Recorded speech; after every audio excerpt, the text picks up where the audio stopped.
Cadê o Daniel? Eu não sei se o Daniel está... Você quer dar um Senhoras start? e senhores, muito bom dia. Bem, preciso, afinal de contas, fui é, ascendido a isso por Marcelo Boy. Recebi aqui um podcast dele de 17 minutos de abertura, mas resumirei em aproximadamente 22 segundos, haja vista que nós estamos aí num mundo um pouco mais veloz, no mundo VUCA. Então, o que ele falou, inclusive, talvez já esteja até desatualizado. Bem, senhoras e senhores, todos alunos do Uniceub, todos estudantes de Educação Física do Uniceub que estão por aqui, vou falar alguns nomes rapidamente aqui, mas só os que estão na minha primeira tela aqui, apenas uma forma de representar a todos. Então, bom dia aí, Rafael Porto, bom dia, Rafa Salomão, como é que você está? Bom dia, João Batista, bom dia, Diego Augusto, como é que você está, cara? Bom dia, Victor Vareto, conseguiu entrar aqui. Bom dia, Goran, meu amigo. Bom dia, Alexandre Bianchi, tudo bem, cara? Bom dia, Arthur Bernardo, sempre por aqui com a gente. Então, em nome de vocês aqui que eu falei, bom dia, Paulo Sena, eu dou bom dia a todos os estudantes do Uniceub, do curso de Educação Física, que estão aqui com a gente, tá? Peço licença pelo Uniceub para entrar na casa de cada um de vocês aqui, já que este ambiente virtual praticamente nos permite essa intimidade de estar aí na casa de vocês. Uma das coisas que eu mais me divirto durante as minhas aulas é quando vaza a voz de um pai que está acompanhando a aula, de uma namorada, de um irmão, e eu me sinto com uma audiência muito mais qualificada ainda. Estendo aqui meu bom dia para grande professor, doutor PhD, Márcio Mota, o rei da Asa Norte, isso há muito tempo atrás, não é mais, e a grandíssima professora Renata Dantas, afinal de contas, na verdade, quem manda nisso aqui tudo. Né? Não sei se, para mim, não está aparecendo mais nenhum professor aqui, a sala está bem grande aqui, tem muita gente, agora que eu vi que eu pude vir aqui para a próxima página aqui, então estou vendo mais uma galera aqui. Sérgio Adriano está aqui com a gente, está aqui escondidinho, mas está aqui com a gente. Tem mais uma galera aqui, ó, Iago Leonana, Flávia, Paulo Henrique, Gabriel, Matheus Ramos, a mamãe Lívia Maia, mais uma galera aqui, Gustavo Santana, Débora Duarte, Júlia Bosso, Franciene Oliveira, e na última página aqui ainda, Júlia Alencar, professora Eti Lobo está aqui com a gente também, Júlia Vasconcelos, Eduardo Rocha, Ana Beatriz, muita gente, então fiquem todos aí com esse bom dia. Professor Marcelo Boia está em uma reunião junto com o comitê gestor das ações do Covid-19 no CEUB, e ele não tem hora prevista lá para terminar, pediu apenas para dar essas boas-vindas para vocês, que houve um esforço satisfatório do grupo de professores para tentar trazer aqui ideias novas para vocês nesses 3 dias de encontro. E, ao meu ver, inclusive, nada mais novo, e inclusive o André já trouxe uma palavra aí fundamental, que é essa ação transárea, multidisciplinar, aqui envolvendo a educação física, a arquitetura e o direito, dentro de um contexto de que está vinculada à atividade física e como carro-chefe de uma ação. Além disso, nós teremos 2 dias aí direcionados para temas muito relevantes da educação física. Amanhã, com o tema saúde, teremos aí um bate-papo coordenado, direcionado pelo nosso querido Dr. Felipe Dinato, e na sexta-feira eu comando aí vinculado com 2 profissionais de educação física que estão com atuação de predominância tendo como as redes sociais como meio, né? E a ideia desse contato é mostrar que existe caminho, existe o meio, mas não é só chegar e abrir uma página de Instagram e começar a ganhar dinheiro, mas também não é impossível. Então, inclusive, um dos 2 motivos da escolha dos palestrantes de sexta foi que eles fizeram isso de forma relativamente autônoma.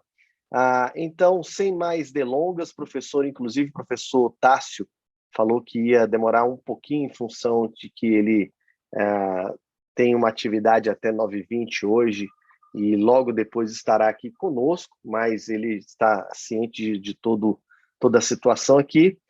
Então, sem mais delongas, agradeço a presença aí da nossa querida doutoranda Tatiana Reiner, da nossa querida coordenadora, mais ainda, Eliette Araújo, e, André Arantes, é com você, meu amigo. Eu também agora estou adentrando no triatlo, né? Estou jogando tênis de mesa, squash, badminton e a ideia é focar aí e ser multidisciplinar nos esportes também. É com você, André. Tá legal, Daniel, muito obrigado. Daniel, é bom a gente chamar a atenção que o Daniel é o responsável por colocar de pé, né, essa semana de educação física. Eu gosto sempre de dar crédito às pessoas que fazem pelo que elas fazem. Então, Daniel, parabéns mais uma vez. Que isso. Agradeço. Trabalho de todos, Agradeço aqui a todos os presentes, né, aos alunos, aos professores, e queria fazer uma breve apresentação das nossas convidadas, a professora Eliette Pinheiro, a doutora Ana Tatiana Reiner, o Tássio, que estará aqui conosco também. Então, a primeira parte dessa apresentação ela ficará a cargo da Eliette e da Tatiana. A Eliette é coordenadora do curso de Arquitetura e Urbanismo, é uma pessoa fez educação física, é uma pessoa do esporte, devia estar aqui no curso e não está, entendeu? Está lá na arquitetura e ainda bem, porque aí possibilita que a gente faça essa parceria. Então, muito obrigado, Eliette, não só por estar aqui, mas por estar construindo essa parceria entre os nossos cursos. E também queria fazer um agradecimento especial à Tatiana, que separou um espaço entre um passeio e um copo de vinho para falar com a gente lá diretamente de Barcelona. Tatiana é aluna do CEUB, doutoranda do curso de Direito e está na Europa fazendo um trabalho sobre a questão da mobilidade urbana das cidades inteligentes. Ela vai poder trazer um pouquinho dessa vivência dela lá. Então, elas falam no primeiro momento e aí, assim que a Tatiana acabar de falar, a gente abre para perguntas que depois as duas vão ter que se retirar. E aí, na sequência, a gente continua com a segunda parte da apresentação, onde o professor Tássio vai falar um pouco da questão da mobilidade urbana enfocando a saúde e eu faço o link com a questão da sustentabilidade, e aí a gente abre mais um espaço para apresentação. Então, Eliette e Tatiana, podem assumir aí a posição de vocês. Bom dia a todos, obrigada aí pelo convite, né? E aí, retornando esse convite, porque a gente convidou o professor André, professor Tássio, professor Marcelo, né, para fazer uma apresentação no nosso curso de mestrado, né, de Arquitetura e Urbanismo, que eu sou a coordenadora no CEUB, e estamos tentando fazer essa parceria, né, para trazer alunos, professores, para fazer o nosso mestrado, porque nosso mestrado tem 4 áreas de concentração, que são a saúde, as humanas, as sociais e as engenharias. Então, a gente tem espaço para todos aqui trabalharem, né? Inclusive, nós estamos fazendo um projeto em conjunto com a Tatiana, que é do doutorado, do Direito, e o orientador dela é o professor Carmona, que também é professor do nosso mestrado de Arquitetura e do mestrado em Direito. Então, nós estamos aí com essa parceria muito boa e estamos aí entrando num projeto sobre a mobilidade, que é o que ela vai comentar, né, na FAP-DF, e esperamos que nosso projeto seja aprovado. O André, eu queria só mostrar rapidamente aqui, vamos ver se eu consigo, eu acho que você tem que autorizar eu a abrir aqui uma apresentação, que eu vou apresentar tanto alguma coisa rapidinha e o da Tatiana também, eu que vou apresentar. Você tem que habilitar no Zoom. Daniel, é contigo, hein? Daniel. Vou tentar fazer aqui só um minutinho. Opa. Tá. E aí já habilita para mim e para o Tássio também. Uhum. Eu acho que é no share screen. No share screen. Eliette, vê se já autorizou aí. Deixa eu ver aqui. Por favor, clique aí no compartilhar a tela, vê se já autorizou, por gentileza.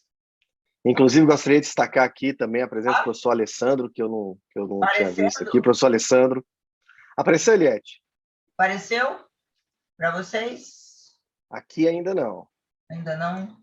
Então, deixa eu... Não, mas já está autorizado aqui para ti. Ah, tá. Ok. Aí, agora iniciou o compartilhamento de tela. Para você, procure fazer. Tá? Ok. Aí, pós-graduação estricto sensu. Tá bom. Então, é a pós-graduação estricto sensu em arquitetura e urbanismo, Aqui é rapidamente, só para mostrar a nossa área de concentração do mestrado, que é cidade e habitação. Então, tudo que inclui a cidade e a habitação, nós estamos trabalhando no nosso mestrado, né?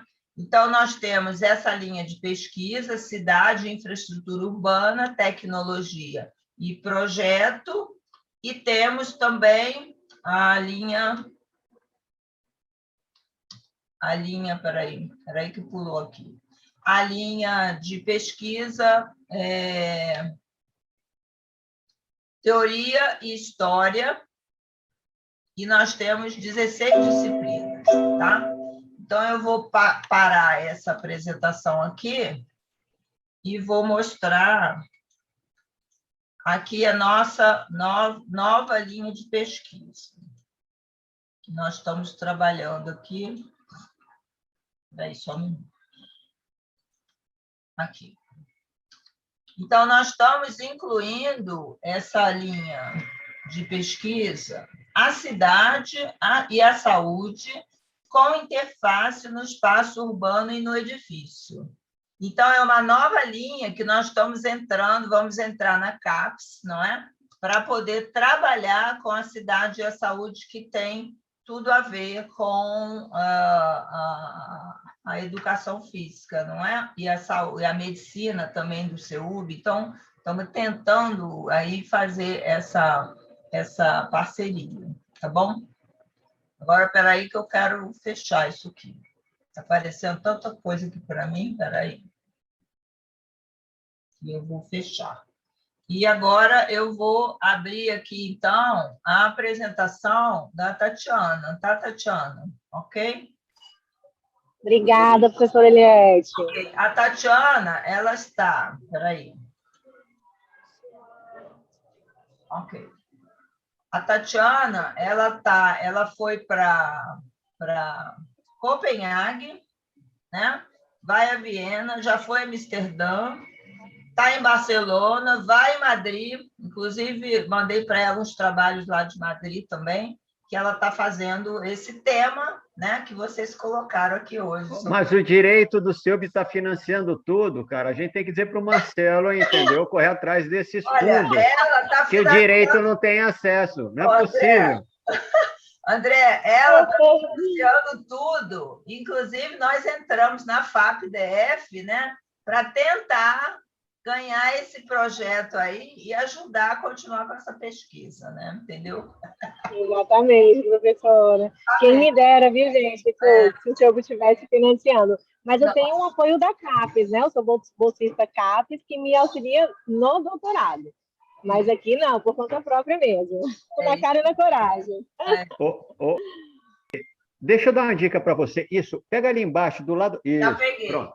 Legal. Já peguei. Ótimo. Tá bom. Tatiana, é com você, porque 10 horas, como o André falou, eu tenho uma outra reunião que nós estamos fazendo um projeto com os indígenas, lá do Amazonas.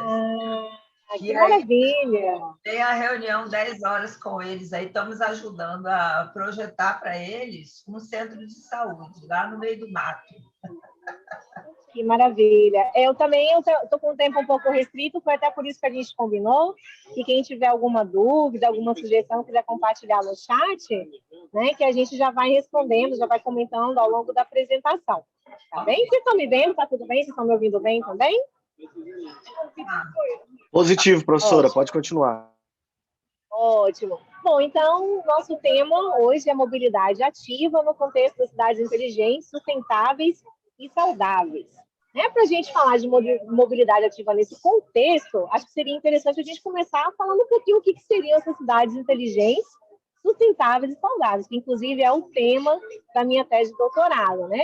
Eu pretendo estudar em Viena algumas soluções inteligentes, sustentáveis, que possam melhorar a qualidade de vida das pessoas nas cidades, e principalmente em Brasília, que esse é o enfoque da minha tese, trazendo, importando algumas soluções de Viena que sejam compatíveis e possam melhorar o nosso dia a dia aqui em Brasília. Então, professora, se você puder passar o próximo slide, eu agradeço. Bom, então, o que seriam cidades inteligentes? Eu não sei, eu vou só usar o termo inteligente, mas vocês já saibam que está tudo aqui acoplado junto, tá bem? Cidades inteligentes, humanas, sustentáveis. Esse é o termo que é mais conhecido atualmente. Falar em cidade inteligente, eu acho que todo mundo pensa em tecnologia, né? Na verdade, é isso mesmo. As cidades inteligentes, pensar num modelo de governança que usa a tecnologia, né, da informação e comunicação, as chamadas TICs, para melhorar os serviços, melhorar a qualidade de vida dos cidadãos dentro do contexto das cidades. Vamos lá, professora, vai dar certo. É só voltar aqui, eu acho. É inteligente, então, por conta da tecnologia. Ela é humana por quê? É humana porque toda política pública, tudo deve ser pensado, focado no cidadão, né? No habitante da cidade, no usuário das cidades. E é sustentável por quê? O anterior, professora. O anterior. Isso, obrigada. E sustentável por quê? Sustentável é a gente ter uma convivência agradável com o meio ambiente, né? As atividades humanas devem interferir ou impactar o mínimo possível com o meio ambiente. Então, é isso, né, de modo bem geral, que seria essa noção de cidades inteligentes, humanas e sustentáveis, que é utilizada amplamente, né, não só no meio jurídico, no meio acadêmico, ao se planejar cidades, né? Um termo bem utilizado. Então, eu coloquei para vocês aqui um resuminho do que seria essa noção de cidades inteligentes. Cidades inteligentes, humanas e sustentáveis, portanto, seria um ambiente urbano onde se busca utilizar adequadamente os recursos naturais, aliando-se à tecnologia para encontrar soluções sustentáveis, sempre colocando o cidadão no centro do planejamento e do desenvolvimento das cidades. Obrigada, professora, se puder passar para o próximo. Bom, mas a gente está falando de cidades inteligentes, sustentáveis e saudáveis, né? Dentro desse contexto de mobilidade ativa e saúde. Como que a gente pode, então, trazer essa noção de uma cidade saudável, aliando a noção de cidade inteligente, sustentável e humana? É a partir do uso ou do incentivo do uso cada vez maior da mobilidade ativa. Né? Ou seja, é incentivar formas de deslocamento não motorizado baseado na propulsão humana e deixando cada vez mais de lado, né, veículos automotores que impactam negativamente no meio ambiente. Por outro lado, a mobilidade ativa vai trazer um impacto positivo para o meio ambiente e vai também proporcionar uma melhora na qualidade de vida das pessoas, porque, afinal de contas, quando você está utilizando mobilidade ativa, você está cuidando de você, cuidando do meio ambiente, das outras pessoas e da sua cidade. Quais são as formas mais comuns, né, de mobilidade ativa? A caminhada, a bicicleta, os triciclos, patins, skates, patinetes não elétricos e também a cadeira de roda. Olha só, muita gente pode ter esquecido, né? Mas a cadeira de roda também é uma forma de mobilidade ativa. E é isso, então, é o uso da mobilidade ativa dentro do contexto de cidades inteligentes que permite a gente agregar essa qualidade de saudáveis em cidades. Professora, pode passar, por favor? Próximo slide. Mas por que essa preocupação com as cidades, né? Por que a gente se preocupa, então? Como que começou essa preocupação com as cidades inteligentes? Por que torná-las inteligentes, sustentáveis, humanas, saudáveis? Não sei se vocês sabiam, mas as cidades, elas ocupam em torno apenas de 2% do total do solo, né, no nosso planeta. Mas elas consomem muito. Nós produzimos, as cidades, elas produzem 70% da economia, né, de todo o planeta, ou seja, 70% do PIB. Elas consomem, dentro da cidade, se consomem acima de 60% da energia global. Ela é responsável pela emissão de 70% do gás carbônico na atmosfera e a cidade também é responsável pela produção de 70% do lixo global. Eu acho que fica bem clara a necessidade da gente se preocupar, né? A gente precisa realmente adotar posturas, encontrar soluções para que o nosso dia a dia dentro das cidades possam ser mais saudáveis, mais sustentáveis e mais inteligentes. E aí, professora, por favor, se puder passar para o próximo slide. Eu não sei também se vocês conhecem, mas em 2019, o governo federal, preocupado em trazer e encontrar soluções para deixar as nossas cidades com melhor qualidade de vida, melhorar o meio ambiente, a qualidade de vida das pessoas também no ambiente urbano, elaborou uma Carta Brasileira de Cidades Inteligentes, né? E essa Carta Brasileira é, na verdade, uma agenda nacional para o desenvolvimento urbano sustentável e da transformação digital nas cidades do país, ou seja, é permitir que os serviços sejam digitalizados, é trazer mais qualidade de vida para as pessoas, né, e cuidar do meio ambiente também. Tudo isso vai cooperar para o uso mais ativo da mobilidade, afastando o uso dos automóveis e permitindo com que as pessoas também sejam mais saudáveis, né? Então, o compromisso que essa Carta Brasileira de Cidade Inteligente traz para a gente? Bem resumidamente, que ela tem muitos outros itens, né?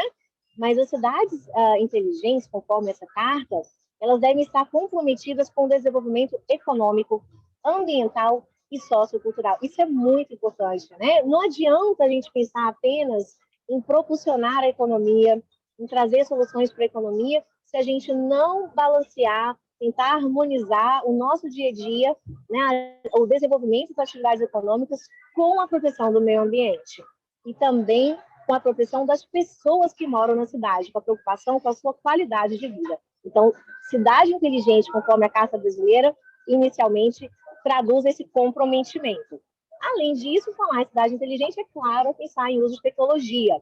Então, as cidades inteligentes, conforme essa carta, elas utilizam tecnologias para solucionar problemas concretos, para criar oportunidades, para oferecer serviços com eficiência, reduzir as desigualdades, aumentar a resiliência, que é aumentar a resiliência preocupando com o meio ambiente, né, compatibilizar o uso ou o desenvolvimento de atividades econômicas com a proteção do meio ambiente e ainda melhorar a qualidade de vida de todas as pessoas da cidade. Então, é esse compromisso, em linhas bem gerais, que a gente tem, né, na Carta Brasileira, que é assumido a partir de 2019. Professora, se puder passar o próximo slide, eu agradeço. E aí, existe essa questão das cidades inteligentes, é uma tendência que tem sido adotada no Brasil e no mundo.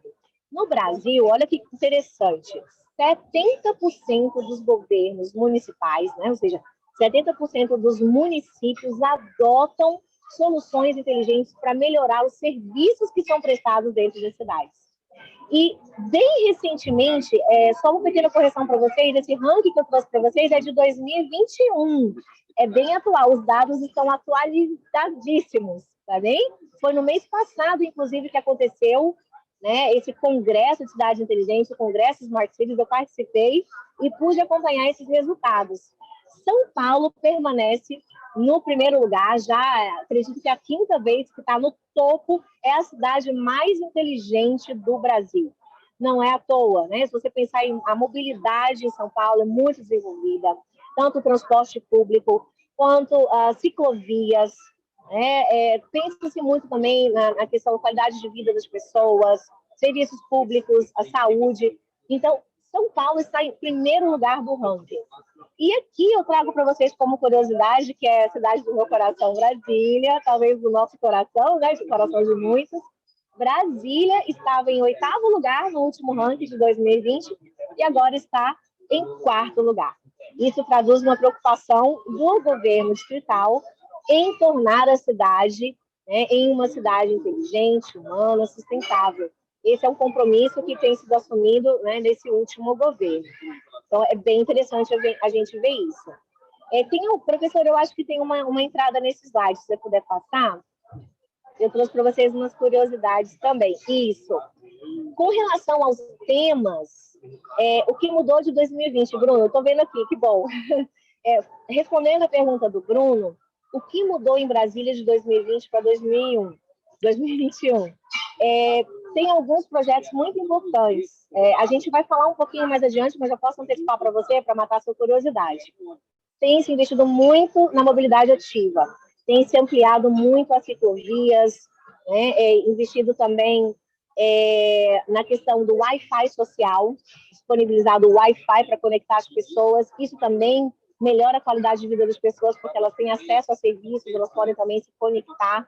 Então, eu posso citar para você pelo menos esses dois motivos.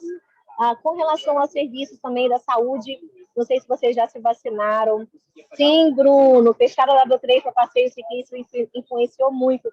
Inclusive, a W3 é um outro tema do meu coração, que foi o tema do meu mestrado, né? Eu falo muito, falo sobre a necessidade de revitalização da W3 e abrir a W3 para as pessoas, né, aos domingos, para os ciclistas, para os pedestres.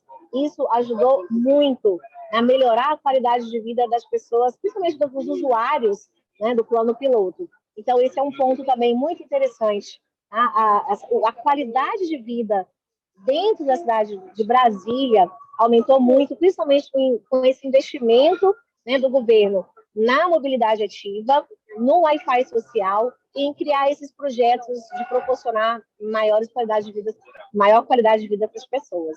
Obrigada pela pergunta, Bruno, espero que tenha ficado claro para vocês. A gente vai falar um pouquinho mais adiante, tá? Mas veja que interessante, com relação aos temas, né, aos temas do urbanismo, por exemplo, Curitiba, mais uma vez, permanece no primeiro lugar em termos de urbanismo, planejamento. Né, professor Eliette, se quiser falar um pouquinho, se quiser compartilhar a sua experiência, Curitiba é incrível, né? Transporte público, se quiser fazer alguma parte, fica à vontade. Arquitetura, né? Incrível. São Paulo está em primeiro lugar em cidades inteligentes na mobilidade. Meio ambiente, Balneário Camboriú, lá em Santa Catarina, né? E saúde, Belo Horizonte está em primeiro lugar. Que bom para os mineiros, né? Acho que lá está mais fácil lidar com a pandemia, ou menos difícil. Então, essas são as curiosidades. Oi, professora. É porque eu estava com o microfone fechado. Aí eu tive que abrir para mexer no microfone. Não, Curitiba. É interessante, eu quero falar mesmo, porque eu fui a um congresso em Portugal, em Póvoa de Lanhoso, que fica perto de Braga, 15 quilômetros de Braga, né? E esse congresso, o convidado, Póvoa de Lanhoso, alguém já ouviu falar? Eu nunca tinha ouvido falar, numa cidade de 3 mil habitantes, né? E o convidado... Póvoa de Varzim, sim. Póvoa de Lanhoso, não. Lanhoso, não. Então, é onde se fabrica as filigranas, em Póvoa de Lanhoso, uma cidade rica, pequena, né? E o convidado principal foi o administrador de Curitiba. Eu fiquei impressionada, entendeu? Eu digo, nossa, eles conhecem. Por quê? Eles conhecem Curitiba pela sua evolução dentro do urbanismo, né? E aí, eu só queria comentar que você falou da W3 abrir aos domingos, e eu acho que deveria abrir aos sábados, para poder agitar o comércio no sábado, porque a W3 está, né, com as portas fechadas, são poucas lojas, né? Então, tem que trabalhar mais realmente isso, até os sábados, para ajudar o comércio lá, né? Os comerciantes conversaram com o governo, né, distrital, tentando chegar num ponto em comum, pedindo para que isso acontecesse aos sábados. Mas teve outros comerciantes que, por outro lado, acreditaram que isso fosse prejudicar o movimento no comércio, porque eles acreditam que as pessoas usam mais o carro ainda, essa questão dessa cultura rodoviarista, né? Então, teve esse embate e aí venceu aqueles que preferiram manter aberto no sábado, permitindo acesso por todos os modais. Tatiana, só aproveitando para fazer, você veja só como é que é a questão da cultura. Imagina se você bota o Tembice nos principais pontos da W3, a pessoa ela pode, se ela morar no plano, na Asa Sul ou na Asa Norte, ela vai andando, ou de bicicleta. Se ela mora fora, afastado, no lago, em Taguatinga, Ceilândia, onde for, ela pode vir de metrô ou de carro, estaciona lá, ou desce no metrô, pega o carro, circula na W3 de bicicleta. Quer dizer, precisa de um esforço inteligente. Né? E aí eu estou chamando de inteligência a solução. Né? Mas uma solução que ela compatibilize os diversos modos, porque aí você tem a W3 fechada, menos emissão de oxigênio, você tem a revitalização, porque quem passa andando ou a pé compra mais do que quem passa rápido de carro, e, além do mais, estimula as pessoas a fazer uma atividade, né? Não deixa de ser uma atividade física, porque tanto faz estar pedalando na W3 para comprar qualquer coisa ou se está dentro da academia. Isso. Exatamente. O Fabrício Vieira está até aqui comentando que a W3 fechada geraria mais visibilidade dos pedestres, dos comerciantes. Então... E a gente lembra, Tatiana, que há mais de 10 anos atrás teve um concurso para a W3. Até eu participei com os professores do ver, né? Um concurso para revitalizar. Então, tinha tudo isso aí programado, e até quem ganhou o concurso foi o professor Frederico Fósculo. O Fósculo, né? Da UNB. Isso. Foi em 2002 esse concurso. Um projeto com 11 psicólogos. Né? Um projeto com 11 psicólogos. Então, foi muito bom, né? Pois é. É a falta da nossa inteligência. Eu acho que essa cultura rodoviarista muito forte, ainda muito impregnada, né? Mas eu acho que a gente está caminhando para melhorar, né? Acho que essa nossa geração aqui já está melhorando. Professora, vamos continuar, por favor. Próximo, por favor. Pode passar mais um, próximo. Isso. Então, falando um pouquinho sobre Brasília, a mobilidade ativa em Brasília, até trazendo um pouquinho de complemento àquela pergunta do Bruno, que ele fez um pouquinho antes, isso aqui é um pouco do contexto do direito, né? Eu sei que o pessoal aqui é da educação física, mas só para vocês saberem, existe uma lei muito importante, é como se fosse a Constituição, né? A lei MOR do Distrito Federal, que é a lei orgânica do Distrito Federal. E essa lei fundamental do Distrito Federal fala do sistema de transporte do Distrito Federal e diz que deve se estimular o uso de veículos não poluentes e que viabilize a economia energética, a construção de ciclovias em todo o seu território. Ou seja, isso já está lá. De quando? Então, é uma diretriz. É de quando a legislação? A lei orgânica é antiga, pessoal. Eu acho que essa aqui a atualização deve ter sido 94, viu? Desculpe aqui que me falhou a resposta. Vou pedir aqui para o meu marido ajudar. Só um pouquinho. Ver quanto foi a lei orgânica do Distrito Federal. Lei orgânica do Distrito Federal. Mas eu vou responder. Pessoal, então, essa é a lei MOR, né, do Distrito Federal. E logo abaixo, acho que vocês já devem ter ouvido falar do plano diretor do Distrito Federal. O plano diretor, ele vai dizer como que a cidade, né, como que Brasília e as cidades no entorno devem se desenvolver. E lá no artigo 20 diz o seguinte: dentre as diretrizes setoriais para o sistema viário de circulação, deve-se promover a acessibilidade de pedestres e ciclistas ao sistema de transporte. Ou seja, percebam que as leis mais importantes já falam para a gente que a mobilidade ativa deve ser estimulada, né? E aí, mais recentemente, em 2009, teve o Programa Cicloviário do Distrito Federal, que traz projetos e ações destinados à efetivação do uso da bicicleta, enquanto modo de vida saudável e sustentável, né? Eita, eu fiz alguma coisa que eu perdi aqui, voltou. Né, que deve ser harmonizado com os outros modais dentro da cidade. Bom, e respondendo a sua pergunta, professor, lei orgânica de 93, eu errei por um ano. É bem antigo, né? E só agora a gente parece que está caindo a ficha que a gente precisa estimular mais o uso das bicicletas, né, a mobilidade ativa de modo geral. Impressionante isso, como que demora. A lei vem e a cultura demora a ser transformada, a conscientização das pessoas demora um pouquinho também para chegar, né? E, assim, com relação, atualmente em Brasília tem uma das maiores ciclovias, não só do Brasil, mas da América do Sul. Nós temos 554 quilômetros de redes cicláveis no Distrito Federal. Só que a gente fez uma pesquisa, inclusive faz parte um pouco desse projeto que a professora Eliette falou, né, da FAP. A gente quer trazer soluções para a mobilidade ativa em Brasília, e a gente já percebeu que, atualmente, apesar de haver esse grande incentivo do governo em concretizar essas leis, a gente percebe uma descontinuidade muito grande na malha. Então, se a pessoa mora em uma cidade satélite, exemplo, se ela mora em Sobradinho e ela quer chegar no plano, ela encontra algumas dificuldades, né, de levar a bicicleta no ônibus, não tem metrô para chegar, seria muito mais fácil. Ela tem uma dificuldade de colocar a bicicleta no ônibus, apesar de ter uma lei que permite, que diz que deve se autorizar o uso da bicicleta, né, autorizar carregar a bicicleta dentro do ônibus. Ela chega numa estação e ela pode, às vezes, encontrar descontinuidades nas ciclovias, nas rotas cicláveis, né? Isso é um grande problema que a gente vê. Atualmente, eu moro no plano piloto e eu percebo também que se ampliaram as ciclovias, as ciclorotas, né, as ciclofaixas dentro do plano piloto, mas, em compensação, não sei se vocês perceberam, perdemos algumas calçadas. Vocês viram isso? Ganhamos ciclovias, né, ou ciclofaixas dentro do plano piloto, mas perdemos aí em calçada para o pedestre. Então, a gente também tem que pensar nessa questão de harmonizar o uso da cidade para todos os usuários, né? A gente vê também... Sim, professora. A gente criou a ciclovia e também perdeu a área verde, né? Porque fez em cima da gramado. Então, temos que pensar nisso também, né?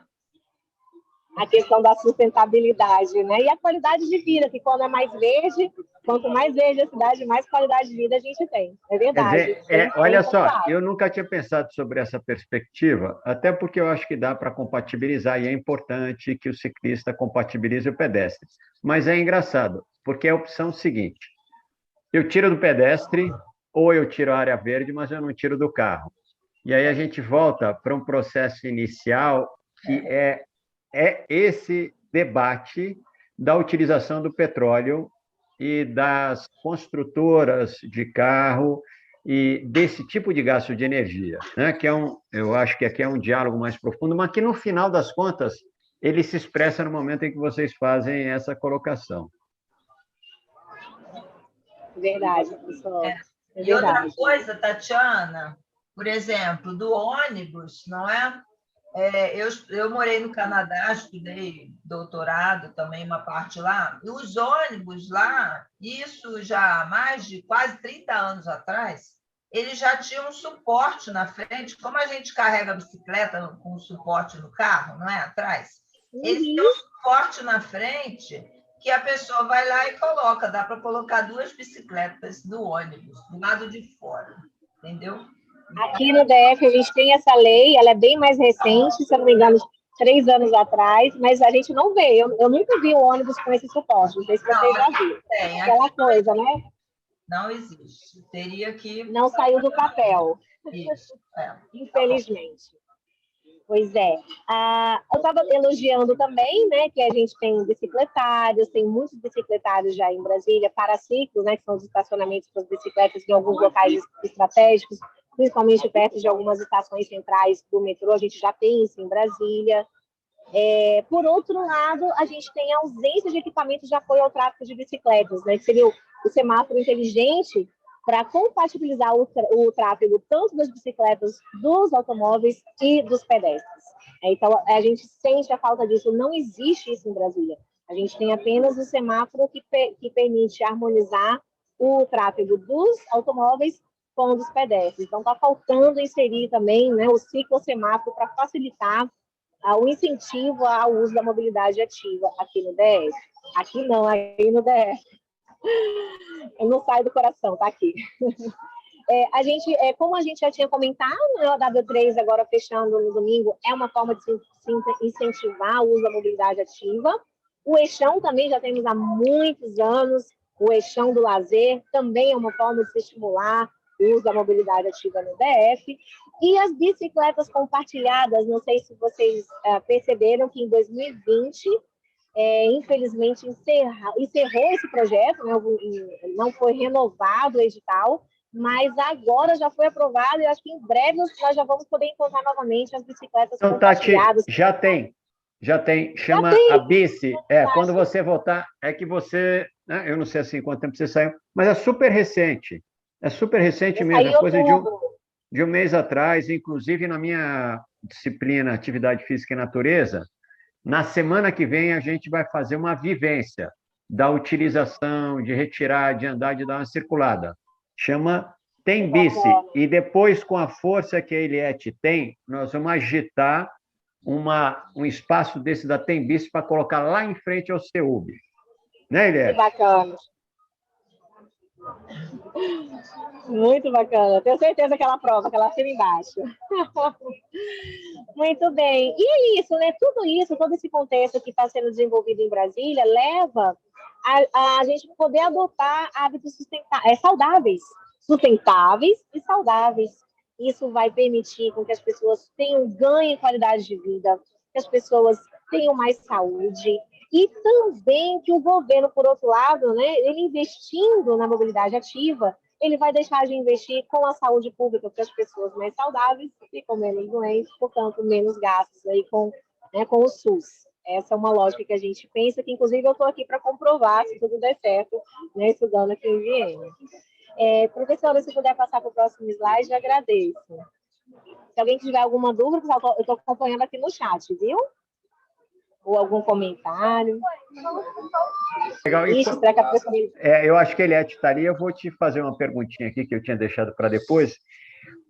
Tati, então quer dizer que a gente pode assumir, né? Eu estou vendo assim pela tua fala, que a questão das cidades inteligentes, ela tem a ver na utilização da tecnologia para facilitação de processos sustentáveis, inclusivos e saudáveis. Ou seja, não é a utilização da tecnologia e pronto. Quer dizer, ela com uma finalidade que seja uma finalidade de criar, vamos lá, um mundo melhor, né? Naquilo que é o sustentável, né? Que é menos poluído, que é mais equilíbrio, com uma pegada social, distribuição de renda, etc. E tal. Ou seja, criar um mundo em que as pessoas elas vivam com mais condições, mais harmonia, mais saudáveis e que preservem o ambiente, né? É isso, não é só a utilização do equipamento em si. Perfeito, professor André. Isso é muito importante, a diferença entre cidade digital e cidade inteligente. Cidade digital é você pensar em usar tecnologia, ponto. A cidade inteligente, não. É você trazer a tecnologia da informação e comunicação para criar ambientes urbanos com maior qualidade, né, que sirvam para as pessoas. As cidades devem ser para as pessoas, como o Guel já dizia, né? Então, é isso mesmo. É perfeitamente essa noção. Cidades inteligentes são cidades para pessoas, são cidades, portanto, mais humanas, que deixam a vida mais saudável, com maior qualidade e mais sustentável também, né? Então, é todo um reflexo, é todo um ciclo de coisas boas que vai alimentando, né? Uma coisa vai puxando a outra. Do livro professor Jangel, né, Tati? Jangel, exatamente. Jangel, ele fala, é um livro muito importante, Cidade para Pessoas. Quem tiver interesse, né, curiosidade, vale muito a pena ler, ele é incrível. O Fabrício está dizendo que morou em Fortaleza e as vias eram estreitas, as avenidas eram duas mãos, demoliram as vias que eram duas mãos, tornaram uma via de uma mão, colocaram ciclovias na cidade toda, até na CS, né, nas locais, né, nas vias locais, que são as vias que os interiores de cidades litorâneas. Pesquisou porque não é feito aqui, não descobriu porque saiu o projeto. Pois é, interessante. A gente eu também não tenho acesso a esse projeto, viu? Mas Fortaleza, a gente vê, está entre as cidades mais inteligentes também aqui do Brasil, não está no topo, mas se você olhar lá no ranking, você vai ver que está. Tem muitos projetos importantes, principalmente na mobilidade ativa. Muito bem colocado. Professora, se puder passar o próximo slide, agradeço. Aí eu queria trazer um pouquinho para vocês agora da minha experiência aqui na Europa. Eu cheguei aqui no começo de outubro, fazer um mês já. Que ele não quer ir, Tatiana. Ixi, Maria.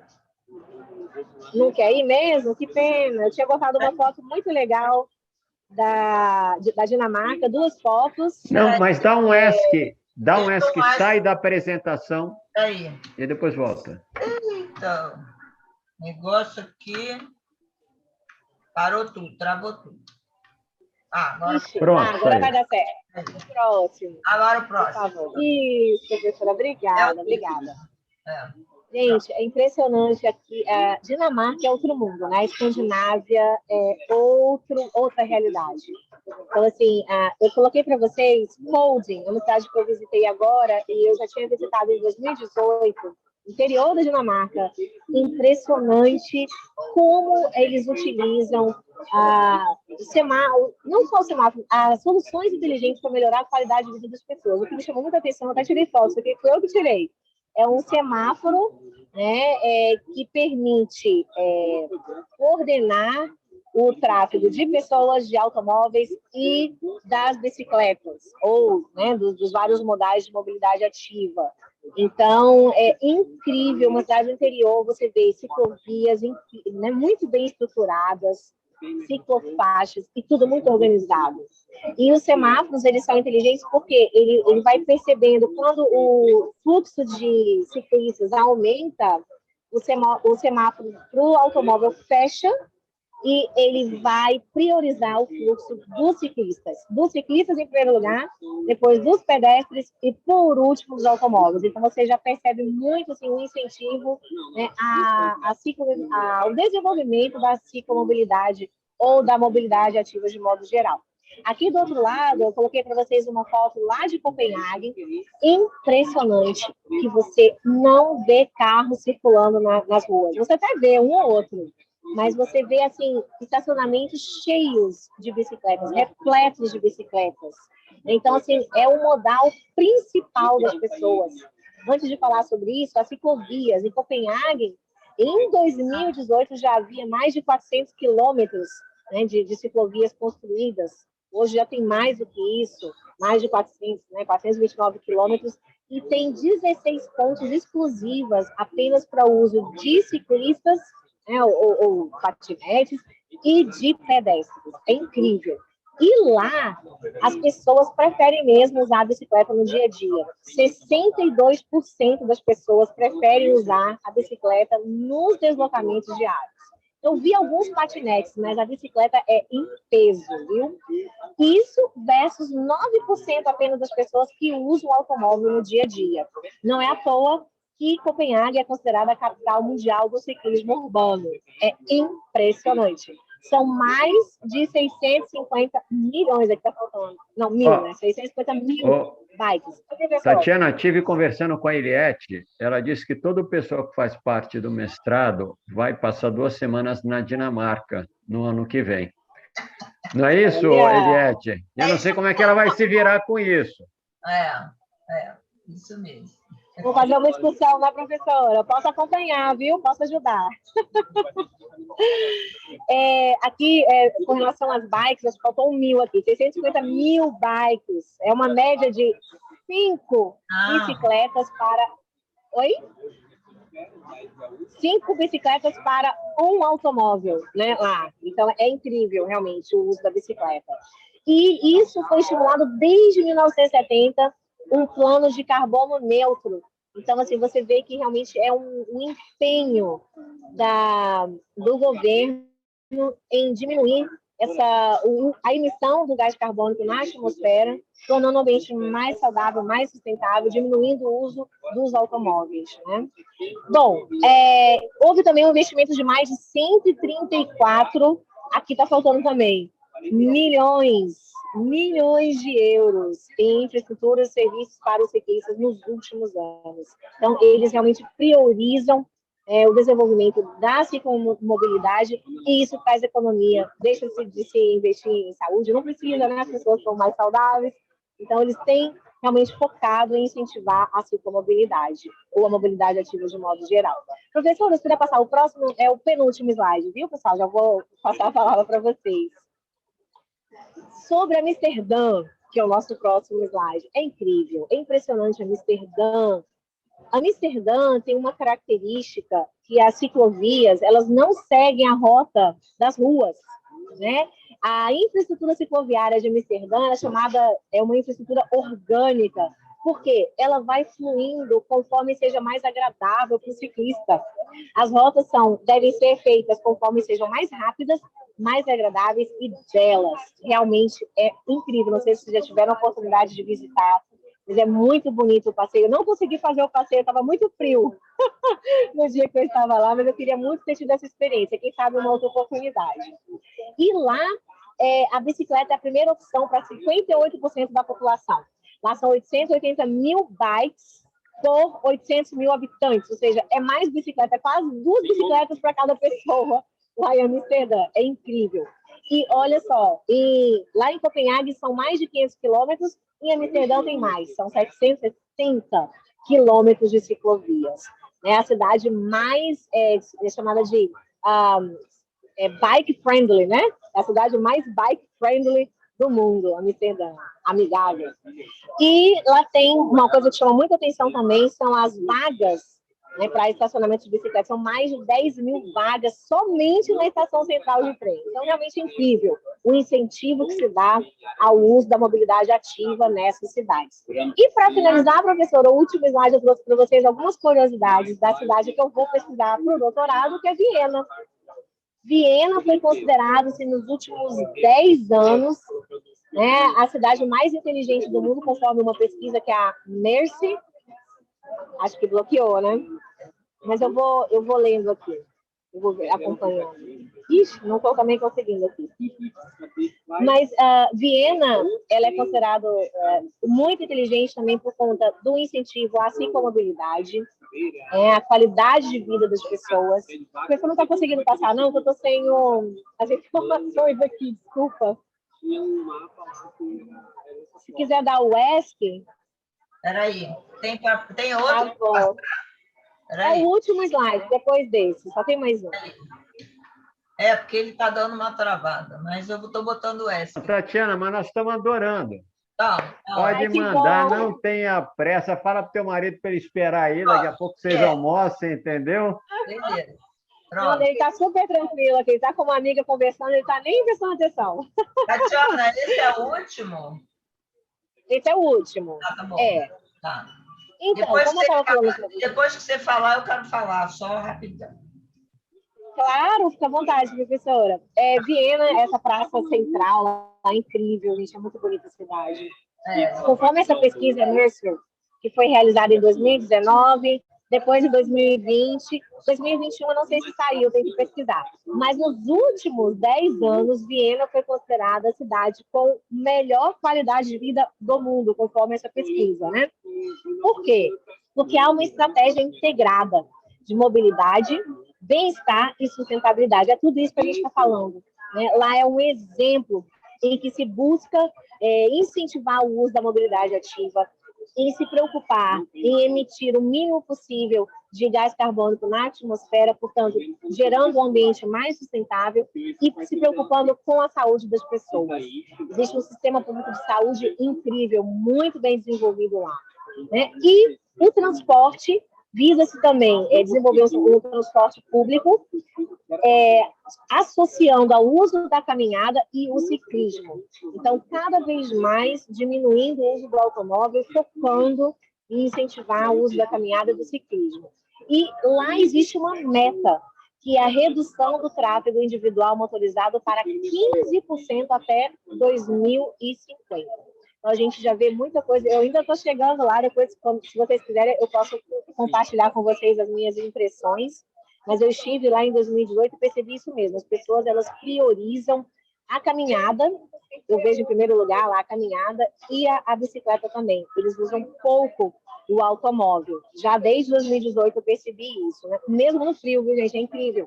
Tanto em Amsterdã quanto em Copenhague, eu peguei dias com um pouco de chuva, e as pessoas não se importam, elas usam a bicicleta ou a caminhada como o modo comum mesmo, normal, de se deslocar nas cidades no seu dia a dia. É impressionante. E a gente em Brasília ou no Brasil, com esse clima tropical, a gente podia aproveitar cada vez mais, né, para a gente poder criar esses ambientes mais sustentáveis, melhorar a nossa qualidade de vida e propiciar também o aumento da nossa saúde.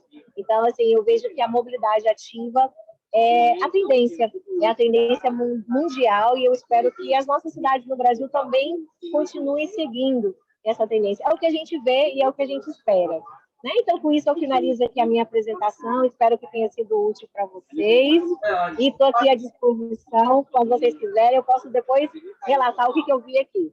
Tá bom. Posso fechar, então? Faz favor, Eliette. Pronto. Então, Tatiana, André, professores, alunos, né? Vancouver também considerada segunda cidade de qualidade de vida do mundo, né? Eu estudei lá em 95, o que mais me impressionou foi o sistema de transporte. E, como você mostrou lá, tem um sinal com aquele poste lá, com aquele sinal em cima, lá tem as ruas com uma plaquinha da bicicleta em cima, junto ao sinal. Então, tem ruas que você pode andar de bicicleta, tem ruas que você não pode andar de bicicleta, né? E esse sinal da bicicleta também a gente vê muito na Itália. Então, a Europa realmente está muito adiantada, não é? O Canadá, né? Estados Unidos eu não sei, porque eu não tenho ido lá tem muito tempo, mas o Canadá e Europa, eu sei que está muito adiantado, né? Em relação à emissão de gases, em relação à emissão de lixo, né? Essa mobilidade urbana, né? E aí eu queria só comentar, André, sobre aqui o nosso mestrado, que todos estão vendo que a gente tem a ver, tem essa relação, né, do urbanismo, né, da arquitetura com o direito. O orientador da Tatiana, o professor Carmona, né, que eu já falei, é juiz, né?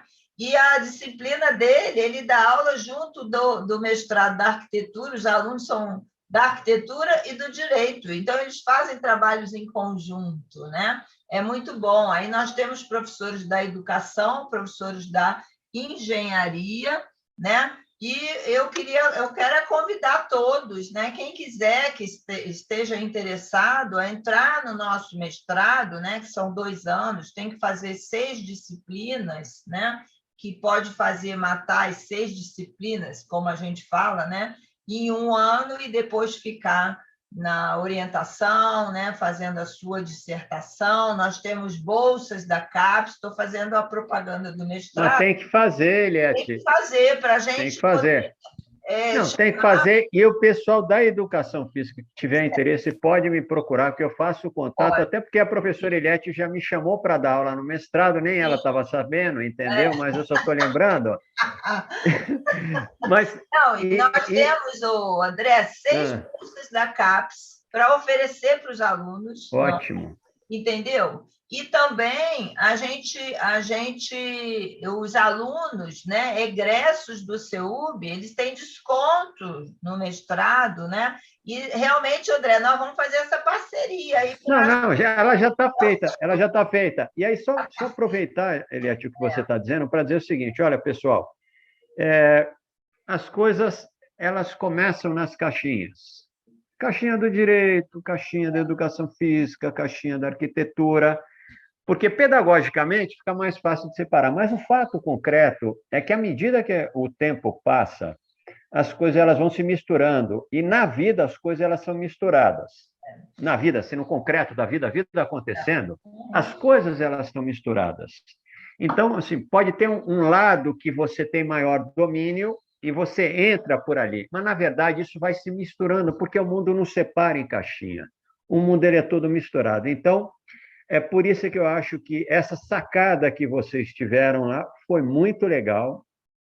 Então, para além da coisa de trabalhar com mobilidade urbana, Eliette, essa sacada, porque é uma sacada que ela está conectada com o futuro.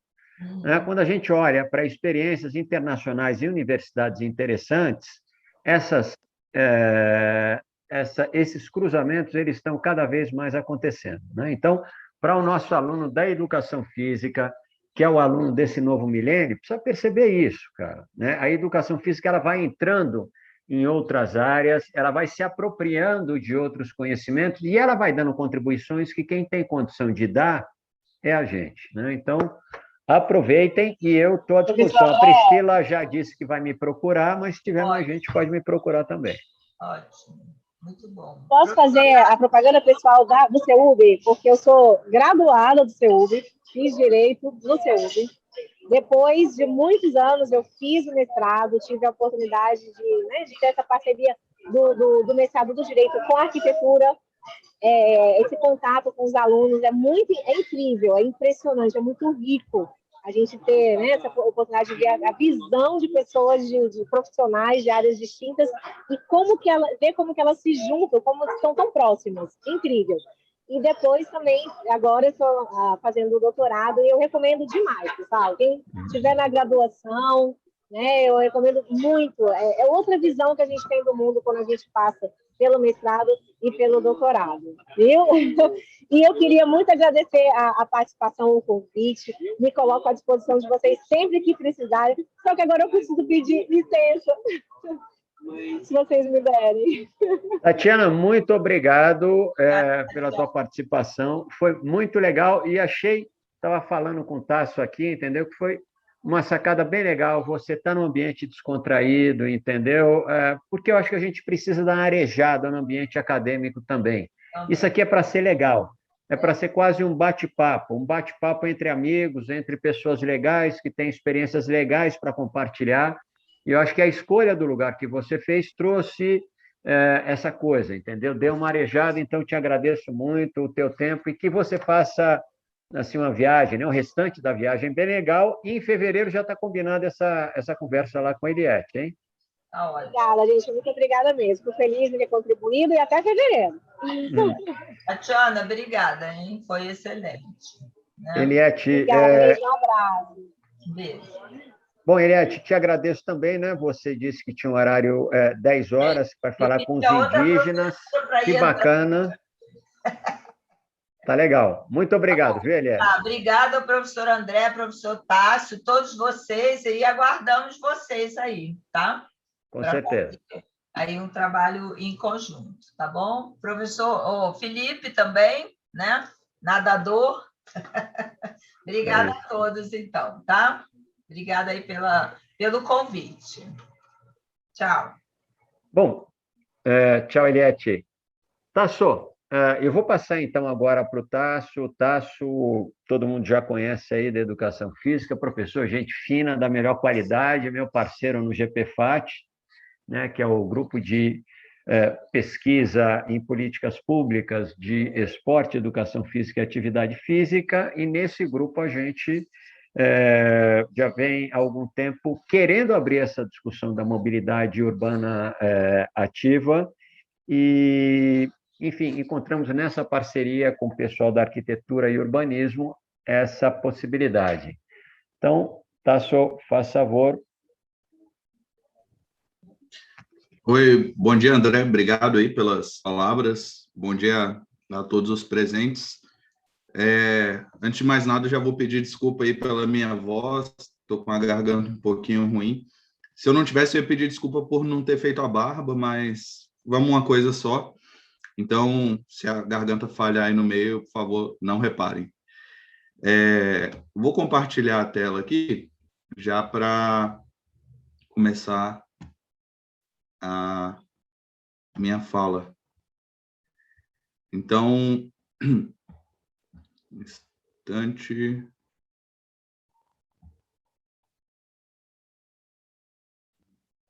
Foi? Foi, Tasso. Tá, aí você podia só clicar lá na apresentação, né, lá em cima, para ele tomar conta. A gente está no primeiro slide que não tem nada. Exatamente, para não ter spoiler. Tá legal. E aí, vou colocar aqui na visualização geral, vou falando e qualquer coisa aí podem ficar à vontade para se manifestar pelo chat, tá? Bom, então, como atualmente eu tenho trabalhado em disciplinas que ficam mais para o fim do curso, né, no 6º e no 7º semestre, pode ser que alguém aí do começo do curso não me conheça. Então, me apresentando brevemente, meu nome é Tássio e eu sou licenciado em Educação Física pelo CEUB. Trabalhei Esse aí... do lado aí é um ex-aluno teu, é isso? Esse aí é o Cacá, o Caveirinha, é meu auxiliar lá nas minhas consultas. Então, ele também aparece aí sempre comigo.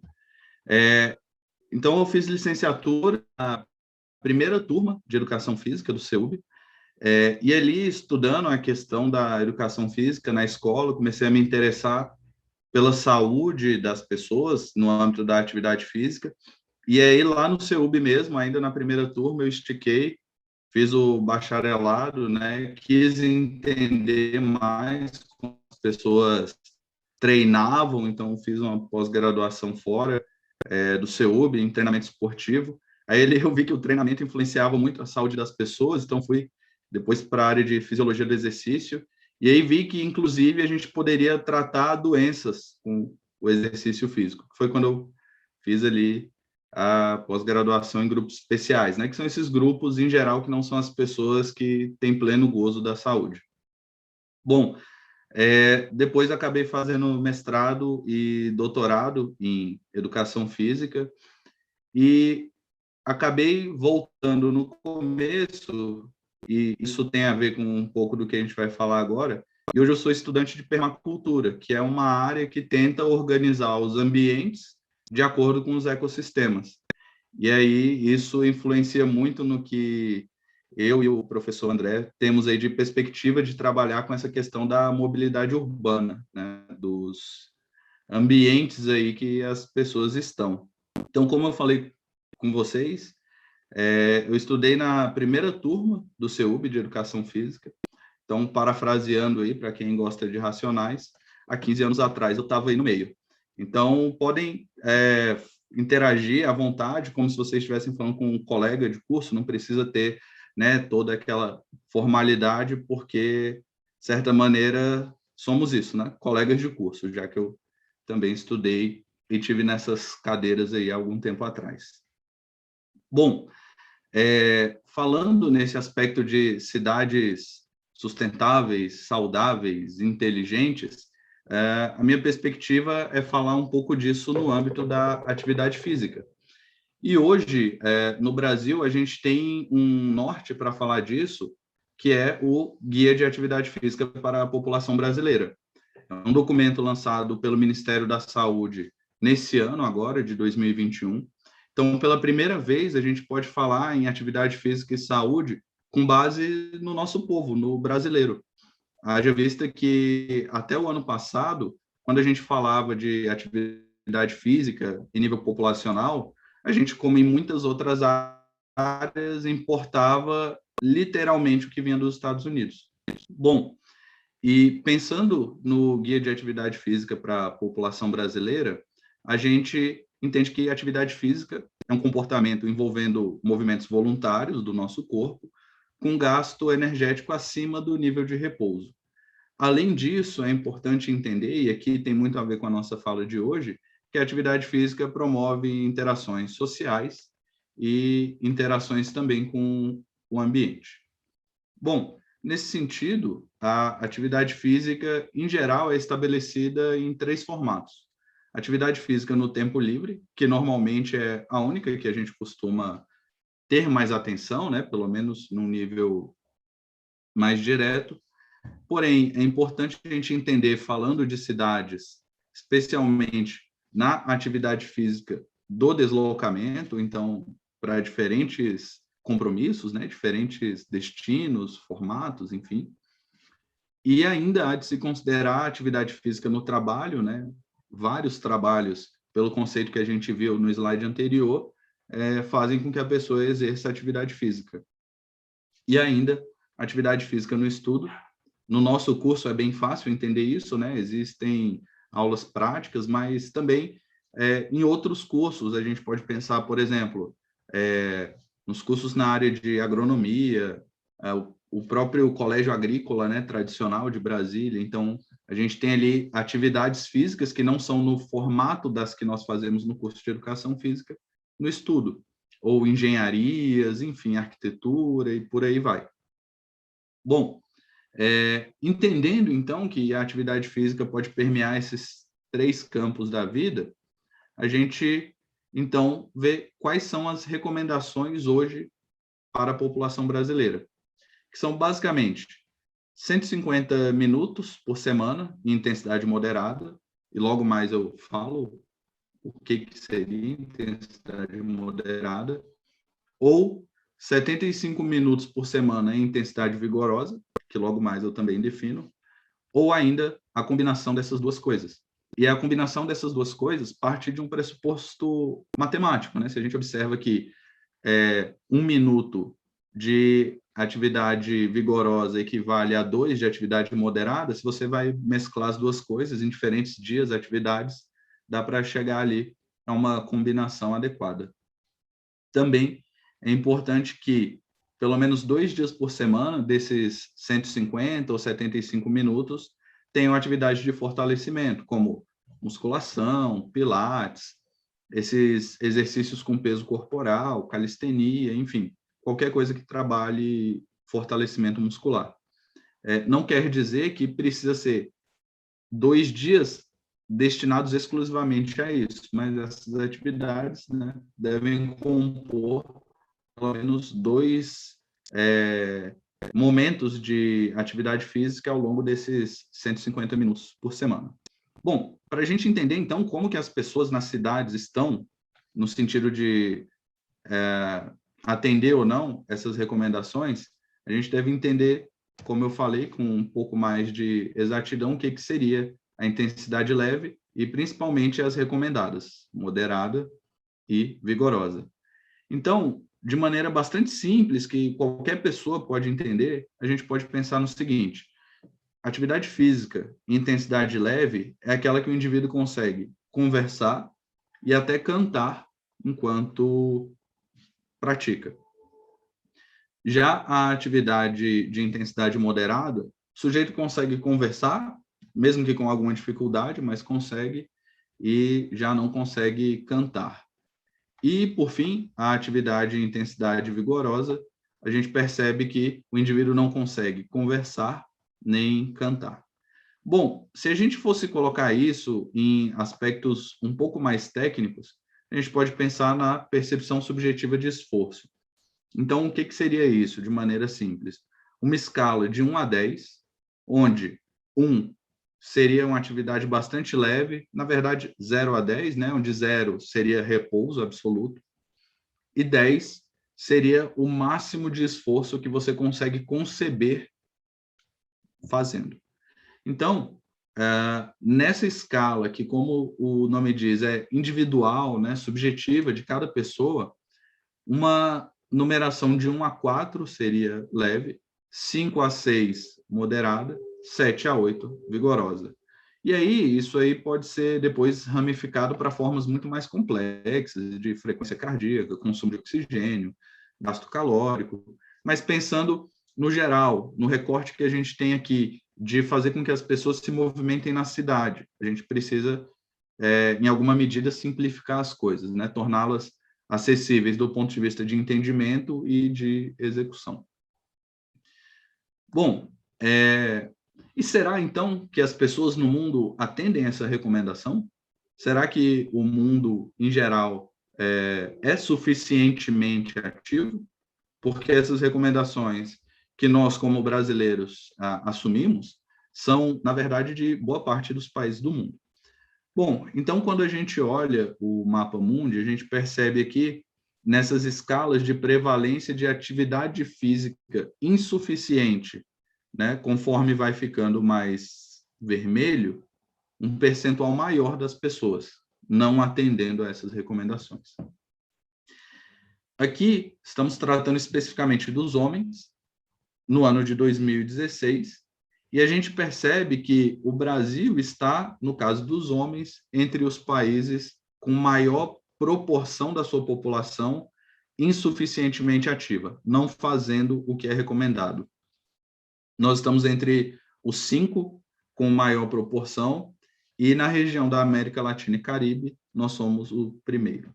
Bom, e como vários aspectos, falando em temas sociais, a situação é ainda mais desfavorável quando o recorte é específico para mulheres. Percebam que aqui, no caso das mulheres, a gente chega a 51% das mulheres insuficientemente ativas. No caso dos homens, vou voltar um pouco para perceberem o contraste, a gente tem ali na casa de 47%. 48%, que inclusive a média entre homens e mulheres fica em torno disso também, 48%, e dependendo do recorte mais específico de faixa etária, pode chegar a 55% no Brasil. Bom, e ampliando um pouco o zoom, se a gente pensar no Distrito Federal, nós temos o dado da Vigitel, que é um inquérito por telefone que avalia as capitais do Brasil, e nós percebemos um aspecto bem interessante aqui. Olha só, atividade física no tempo livre, como nós já entendemos, é normalmente o sujeito que vai à academia, ou pratica um esporte, ou faz uma caminhada que não seja no deslocamento ou no contexto de trabalho e estudo. A média é que 36% das pessoas no Brasil cumprem essas recomendações que nós vimos agora há pouco, né? Só que aí, quando a gente começa a separar capital por capital, né? Aqui São Paulo não estado, São Paulo capital, e o Distrito Federal é visto como um todo. A gente percebe que a cidade de São Paulo é a cidade onde a menor proporção das pessoas no Brasil atende a essas recomendações, e o Distrito Federal é onde a maior parte da população, nós estamos em primeiro lugar no Brasil, atende a essas recomendações, 46%, no tempo livre. Agora, observem no deslocamento. Nós invertemos a nossa posição. Por quê?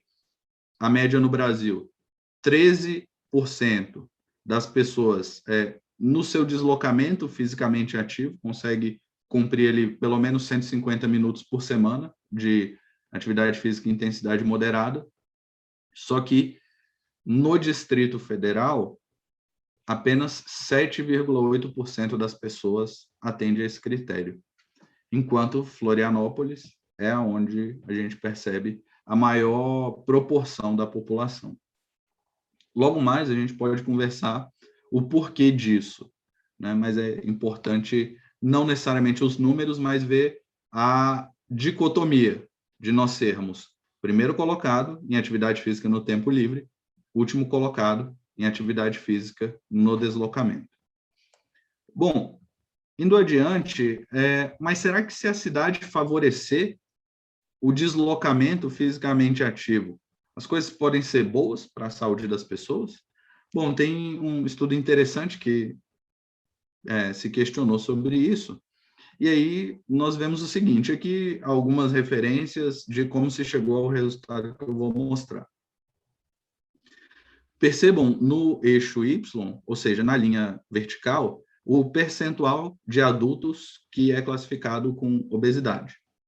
E aqui no eixo X, essa linha horizontal, é o percentual das viagens feitas naquela cidade andando ou de bicicleta.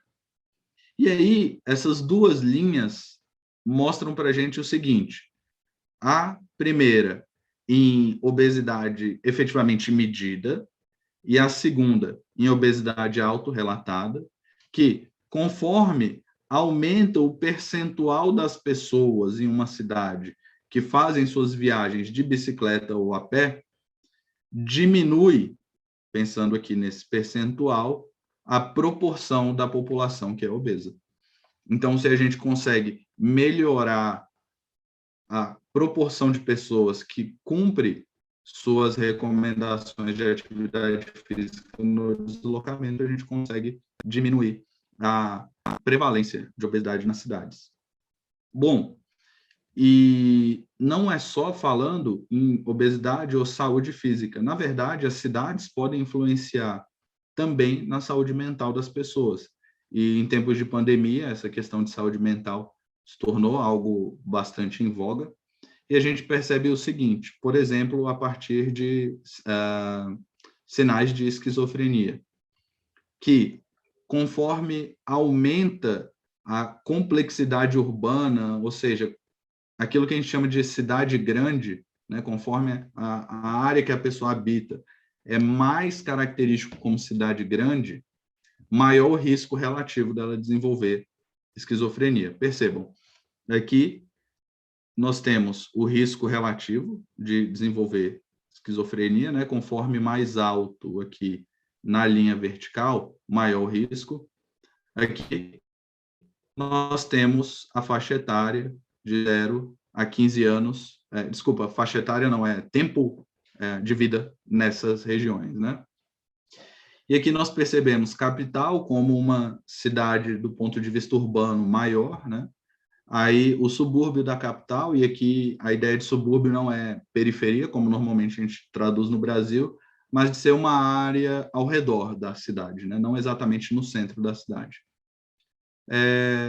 Áreas provincianas, um pouco maiores ou um pouco menores, e área rural. E aí a gente percebe que ao longo de todo o tempo ali, a gente tem, né, a capital, ou seja, uma característica mais urbana, fazendo com que o risco seja maior, e aí conforme vai diminuindo, né, esse parâmetro de cidade grande, diminui o risco. Bom, e como a gente pode, então, tentar fazer com que isso seja menos grave, né? Seja do ponto de vista de saúde mental, ou seja, do ponto de vista de saúde física ou geral. Quando a gente pensa em grandes cidades, a gente tem alguns fatores que podem reduzir o risco de mortalidade, algumas questões de como as sociedades, as cidades, as pessoas vivem ou se comportam. Então, a gente tem, conforme mais avança aqui, para mim, no caso, para a minha direita, né, nesse sentido aqui que o laser se desloca, maior a prevenção de mortalidade.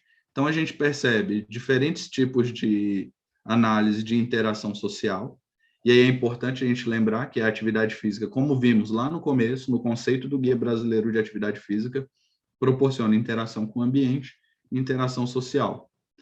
Nós temos fumar menos ou parar de fumar, e aí existem estudos bastante robustos que mostram que pessoas que se engajam em um programa de atividade física têm maior sucesso no objetivo de parar de fumar. Temos aqui a abstinência de álcool ou consumir, né, de maneira moderada, e também existem estudos que mostram que a redução ou a abstinência completa de álcool mais bem sucedida quando nós temos atividade física associada, a vacina anual de gripe, no caso dos adultos, né? Programas de reabilitação cardíaca para pessoas com doenças cardíacas, nível de atividade física ou prática de atividade física, controlar o peso, tomar remédio de hipertensão para quem tem hipertensão e ter menor poluição do ar. Então, a gente percebe que a atividade física individualmente tem o seu papel, mas ela tem um papel indireto, né, em outros elementos importantes, como interação social, como abandono do consumo excessivo de álcool ou do hábito de fumar, né? A atividade física está dentro do programa de reabilitação cardíaca, do controle de peso. Nós temos ainda a atividade física favorecendo o efeito de remédios para controle da pressão arterial, então a atividade física melhora ou pelo menos aumenta a eficiência dessa medicação, e com a atividade física no deslocamento das cidades, a gente percebe também diminuição da poluição do ar. Bom, e será que esse tempo de distanciamento social, esse período de suposta quarentena ou lockdown, mudou tanto assim os hábitos de atividade física das pessoas? Em geral, a percepção individual das pessoas sugere que sim. Mas e quando a gente tenta ver isso de maneira estatística, né? Utiliza o método científico para responder essa questão. Bom, parece que sim, só que percebam que quanto mais minutos de atividade física a pessoa fazia, aqui ilustrado na linha horizontal, antes do período de distanciamento social, maior é a chance dela se manter ativa, né, conforme a gente vê nesse comportamento, que quanto mais vai para o lado aqui à minha direita, também mais vai para cima. Então, parece que quem já é fisicamente ativo, e principalmente acima da recomendação mínima de 150 minutos, tem mais chance de ter se mantido ativo nesse período. Mas como que foi, né? Mudou alguma coisa em relação a como que essas pessoas se comportavam?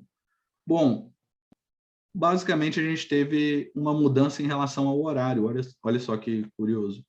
A gente percebe que, em geral, a maioria das pessoas, antes do distanciamento social, se exercitava, ou pelo menos preferia, se exercitar no período da manhã, conforme a gente vê pessoas aqui que têm uma preferência no turno da manhã, né, em vermelho. E aí a gente não tem como determinar se essa é uma preferência por dinâmica social ou por questão individual, mas é possível, né? Pelo menos a gente pode inferir que tem muita influência da dinâmica das cidades aqui, como, por exemplo, várias pessoas que tentam se exercitar em relação a aproveitar o tempo, né? Evitar trânsito, enfim. E aí, quando a gente olha aqui, durante o distanciamento social, a gente vê uma redução nessas pessoas que preferiam se exercitar de manhã, um pequeno aumento nas pessoas que acham que isso é indiferente e, por fim, quase que dobrou as pessoas que preferiram ou passaram a preferir se exercitar à noite. Mas há algumas outras coisas, é importante que a gente pense também sobre esses hábitos de atividade física agora numa cidade supostamente quarentenada, né? Bom, como que parece que as pessoas estão se exercitando, então, durante a pandemia ou distanciamento social no Brasil? Primeiro, é importante a gente ver que não são todas as pessoas que tiveram o mesmo comportamento de mudança de prática de atividade física nesse contexto.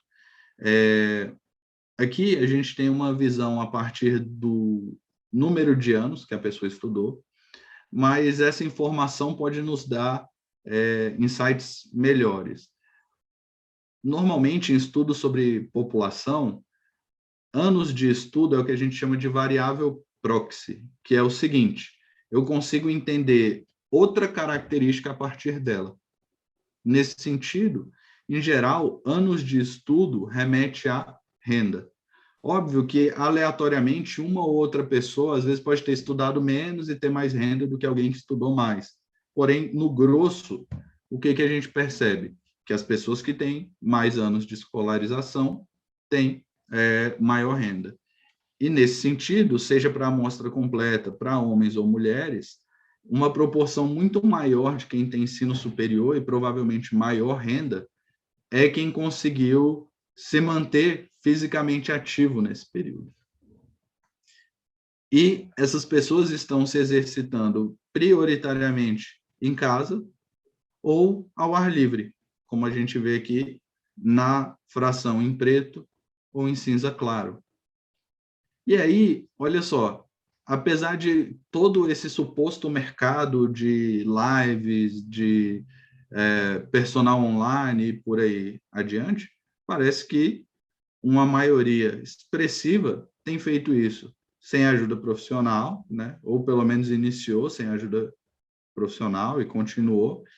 E aí, esses formatos sem vínculo, apenas por internet e tal, respondem a uma fração bastante pequena, né? De algo como 3%. Bom, e os outros que não se exercitaram nessas cidades quarentenadas ou com distanciamento social ou retornando do distanciamento social, por que não fizeram isso? Aqui a gente tem algumas variáveis que podem ser proxies também. Então, para 7,3%, né, ou seja, aqui foi o principal motivo para não praticar atividade física nesse período, falta de motivação. Porém, a gente tem algumas outras questões interessantes. Por exemplo, o segundo principal fator foi falta de espaço em casa. Haja vista que, quanto mais urbana é a região, especialmente no Brasil, menores são as casas, ou apartamentos, ou áreas residenciais. Bom, um outro fator relevante é que, mesmo com live, com transmissão ao vivo, aplicativo e etc., terceiro elemento aí que é visto como uma barreira para a prática de atividade nesse período é a falta de orientação profissional. Inclusive, não aparece na imagem, né, mas no texto desse estudo, inclusive fala que as pessoas, em geral, não se sentem tão assistidas ou assistidas de maneira satisfatória quando são atendidas de maneira remota, virtual. Inclusive, no mesmo estudo também menciona uma outra pesquisa que avalia a chamada resposta afetiva ao exercício, ou seja, o quanto você se sente bem depois de uma sessão de exercício. E, em geral, as pessoas que fazem esses formatos virtuais de orientação do exercício, inclusive, apresentam uma resposta afetiva menor do que a média geral para os exercícios físicos feitos, né? Bom, por fim aqui, outros fatores vistos como limitação, né, são o aumento do tempo para se cuidar da casa, fazer as tarefas, enfim, e ter que cuidar das crianças, ter crianças para cuidar. Então, a gente começa a ver que, à exceção da falta de motivação, as barreiras percebidas pelas pessoas também têm a ver com questões de renda. Porque quando você não tem um espaço em casa que é para se exercitar, ou pelo menos que poderia ser improvisado para isso, quando você não tem como ter ali nessa situação de distanciamento social um atendimento específico para você, de um profissional, quando você não tem alguém que faça as tarefas domésticas para você, ou que cuide das crianças para você, seu nível de atividade física diminui. Então, o que a gente poderia fazer para resolver isso? Ou seja, as pessoas que estão não deslocando de maneira ativa, né? Por quê, como e tal. As pessoas que têm limitações vinculadas à renda, né? À classe social, especialmente. O que a gente poderia fazer? Bom, o professor André Arantes tem algumas experiências importantes para relatar, e logo depois da fala dele, considerando esses dados que eu apresentei, eu gostaria muito de ouvir ideias de vocês. Só que eu queria que vocês considerassem o seguinte, na hora de propor essas ideias. Um dado da Organização Mundial da Saúde que mostra que a cada $1 investido em tempo ou equipamento para a prática de atividade física, ocorre uma economia de $3,20 em despesas médicas em geral, seja com exame, medicamento, consulta. E é muito importante, quando a gente fala isso, usar o termo atividade física. Atividade física que acontece no ponto de encontro comunitário, na quadra de futebol da praça, no parque, andando de bicicleta, na academia, porque essa informação, esse dado, é muitas vezes apresentado como se esse investimento aqui fosse no esporte. Colocar dinheiro no Neymar, na CBF, em outros órgãos, digamos assim, do topo da pirâmide esportiva. E isso é uma interpretação errônea quando a gente vê o que é explicado nesse documento que eu acabei de mostrar, né? Eles explicam ali que é atividade física no nível comunitário. Beleza? Então, o que eu tinha para provocar, né, possíveis alternativas, era isso. Como eu falei, podem me encarar como um colega de curso, talvez alguém que frequentou aí essas cadeiras um pouco antes, mas ainda um colega de curso, então qualquer coisa que vocês precisarem aí, ou quiserem comentar, enfim, esse é meu contato.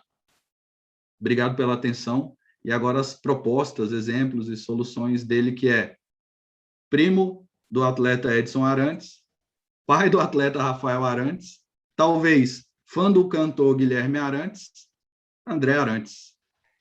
E amigo do Tasso. Gente fina, muito obrigado, Tasso. Muito legal a sua apresentação.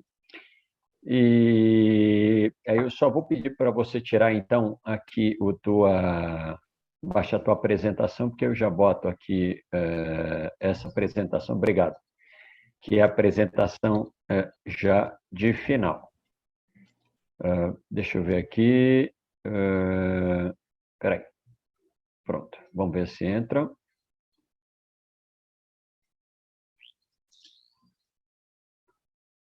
Beleza. Eu acho que está aí, né, Tasso? Tá? Legal. Bom, pessoal, vamos lá. A gente teve uma fala inicial da professora Eliette falando do mestrado, né? Esse mestrado transversal, transdisciplinar. Depois a gente ouviu a Tatiane diretamente de um café em Barcelona, né? Falando da experiência dela com a mobilidade urbana mobilidade, né? Principalmente nos países europeus, falando um pouquinho do pós-doc, do doutorado dela. E agora o Tasso traz uma noção geral da saúde, e eu acho que foi muito legal essa coisa, porque a gente já está acostumado, né, com saúde de uma forma geral, mas saúde nesse período de pandemia, né, e saúde no conceito mais amplo, aí, né, tanto física quanto mental, e como é que essa coisa se relacionou com esse período de pandemia que a gente está vivendo. Então, achei bacana essa contextualização.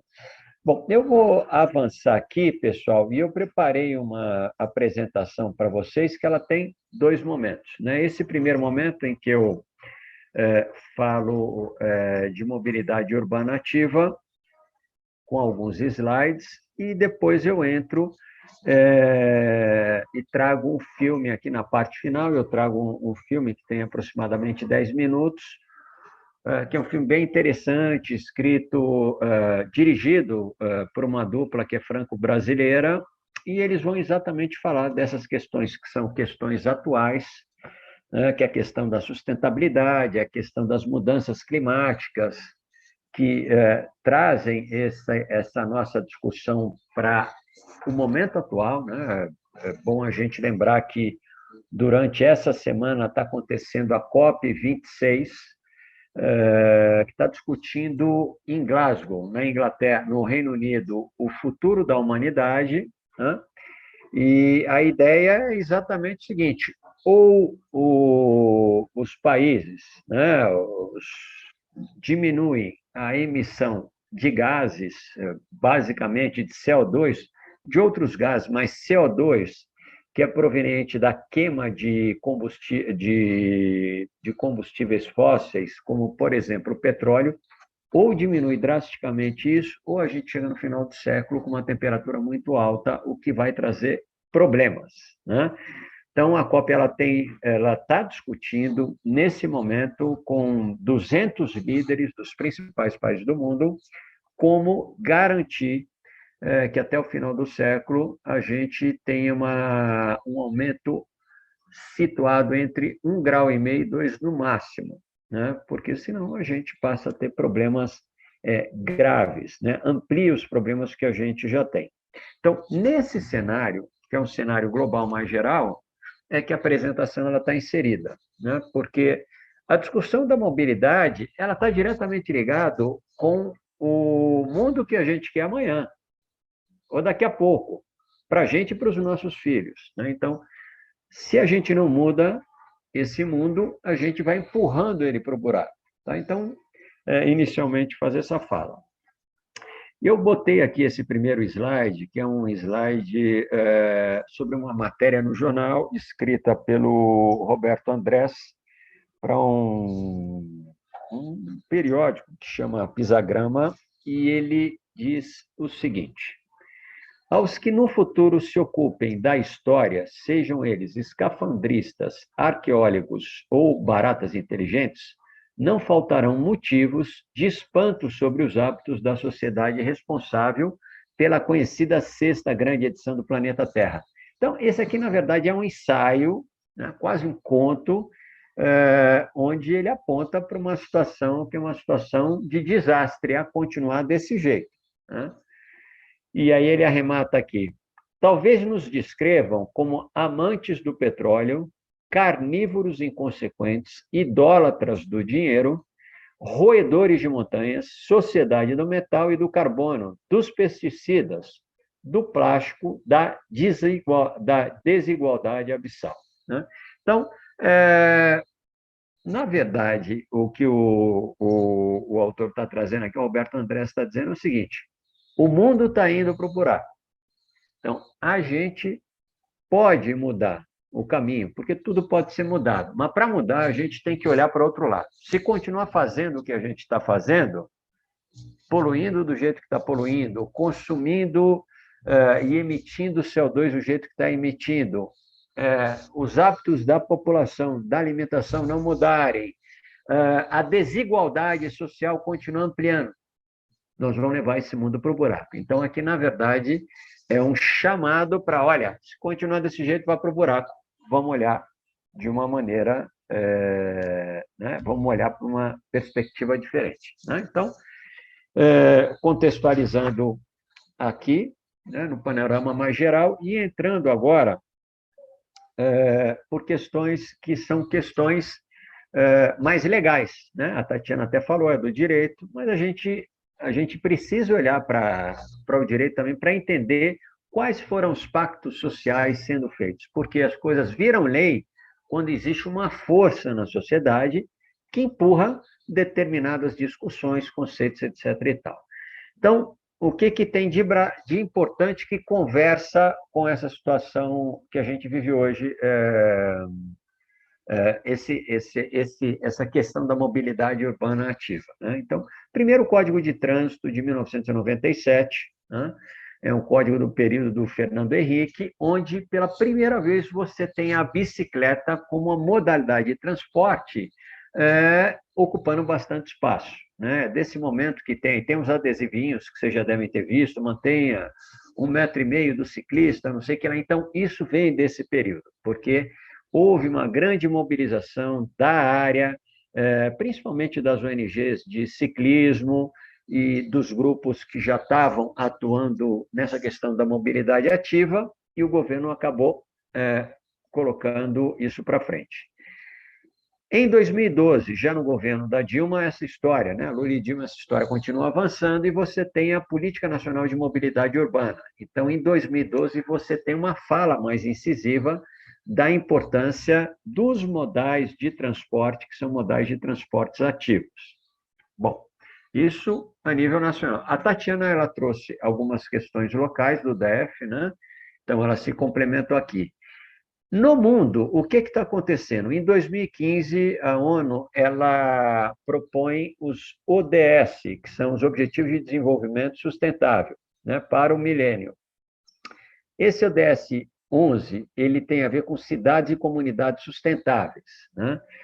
Em 2018, o IPEA e o IBGE, que são organismos brasileiros, se apropriam desse ODS e fazem um pequeno ajuste para que ele converse com as políticas brasileiras, principalmente essa ligada à mobilidade ativa. E é isso que a gente vai ver daqui a pouco. Né? Então, só para dar uma situada.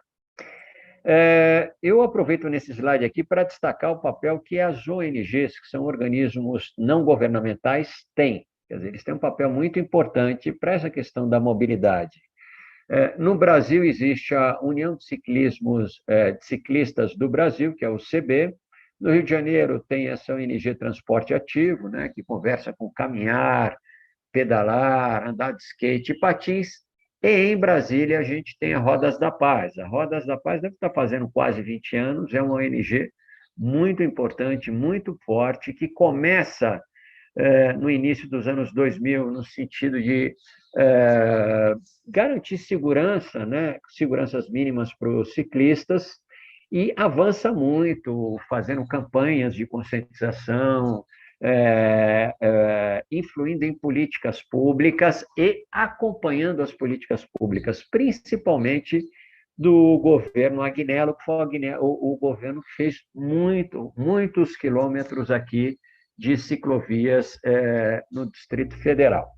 Bom, eu botei aqui um item de produção científica, porque, na verdade, nós estamos na área acadêmica, eu acho até que na perspectiva de produzir pesquisa aqui, ou seja nos grupos de pesquisa, ou entrando num mestrado, né, em parceria com o urbanismo, é legal a gente ter uma ideia daquilo que está sendo produzido. Né?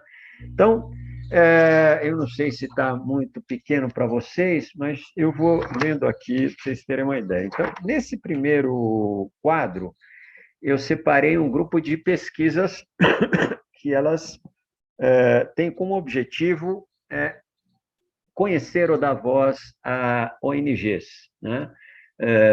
Aí pelo país. Então, essa primeira, ela dá espaço à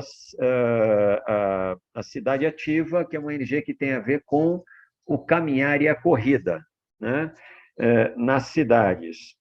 A segunda e a terceira, elas estão dando espaço em São Paulo, em Campo Grande, para ouvir pessoas que estão engajadas em ONGs ligadas ao ciclismo. Então, é sempre ouvindo as experiências e ouvindo a perspectiva dessas pessoas da importância e dos problemas que a mobilidade urbana ativa tem. Esse segundo grupo de pesquisas tem a ver com algo que o Tasso, inclusive, trouxe e que a Eliette e a Tatiana falaram, que é o seguinte: o espaço público ele determina aquilo que vai acontecer na cidade. Então, se eu tenho espaços públicos que promovem o contato das pessoas de forma segura, que promovem o caminhar, que promovem o andar de bicicleta, as pessoas elas vão utilizar esses espaços para andar de bicicleta e para caminhar. Então, por exemplo, aqui ficou aquela discussão da W3, do Eixão, né, que são espaços de carro, mas que quando você para, enche de gente caminhando, pedalando, andando de skate, e que promove uma fruição na cidade de uma forma diferente, e uma aproximação. Uma coisa é você estar a pé de skate ou de bicicleta andando por uma rua, outra é você passar de carro. Quer dizer, quando você está nessas velocidades mais lentas, você entra em contato com a cidade, entra em contato com as pessoas da cidade e você conhece mais a cidade. Enfim, então são 3 estudos aqui, um que acontece em Fortaleza, né, e que fala sobre a importância da esquina, de esquinas que promovem esse tipo de acolhimento das pessoas, né, e que incentiva que as pessoas saiam a pé pela cidade. O segundo aqui é um estudo de uma polonesa que fala sobre soluções espaciais urbanas na Europa. A Tatiana mostrou um pouquinho isso, o estudo dela vai por aqui, né, o da Moscou. E o terceiro estudo aqui fala de uma experiência de revitalização da Avenida Brasil, no Paraná, na cidade de Cascavel, e como isso teve um impacto na mobilidade das pessoas, trazendo mais gente para a rua. Ou seja, quando eu faço um lugar agradável, gostoso e seguro, as pessoas saem para andar, saem para pedalar e assim vai. Esse terceiro grupo aqui é o grupo que eu chamei de perspectiva, que tem a ver, aqui traz um olhar da mobilidade como inovação, né? Ou seja, então, inovação pensada como soluções sustentáveis de mobilidade, como elas são inovadoras para a cidade, para mudar a relação com a cidade, né? O segundo estudo aqui, ele traz algo que eu acho muito importante para quem gosta dessa área, que é a validação em português de um questionário, aqui que é chamado de questionário News, né? Então, a gente sempre que mexe com pesquisa, às vezes precisa de um questionário já validado.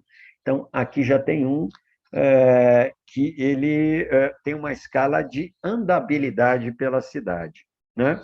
Os 2 outros textos, eles vão tratar da mobilidade urbana no desenho para a sustentabilidade, ou seja, então, mobilidade relacionada a algo que seja sustentável, a essa lógica do design da mobilidade, da sustentabilidade. Então, como é que eu uno isso e o papel que a mobilidade ativa tem, como a gente já comentou aqui, porque os carros saem menos, então tem menos poluição de CO2, que é um principal responsável pelo aumento da temperatura. Então, você diminui a quantidade de carro e aumenta a quantidade de pessoas que vai se movimentar, né? Porque está a pé, porque está de bicicleta, porque está de skate, de patins, etc. e tal, com impactos, inclusive, na saúde, né? Como o Tasso já colocou.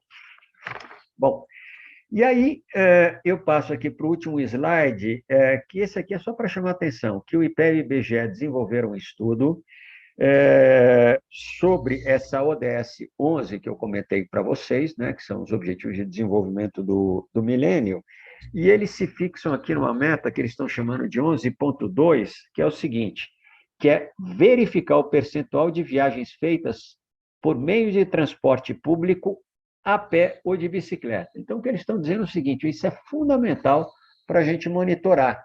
E, hoje em dia, não tem um monitoramento desse feito anualmente e, segundo eles, com uma metodologia consistente.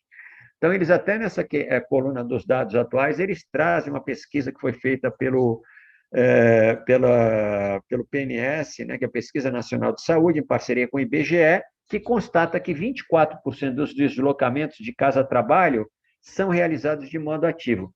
Porém, eles chamaram a atenção aqui, dizendo, ok, mas isso não é feito anualmente e a forma, o método tem que ser melhorado, né? Então, eu estou colocando isso aqui porque, para a gente que é pesquisador, está sabendo aquilo que é importante, né? Aquilo que é importante para pesquisar é fundamental, tá bom?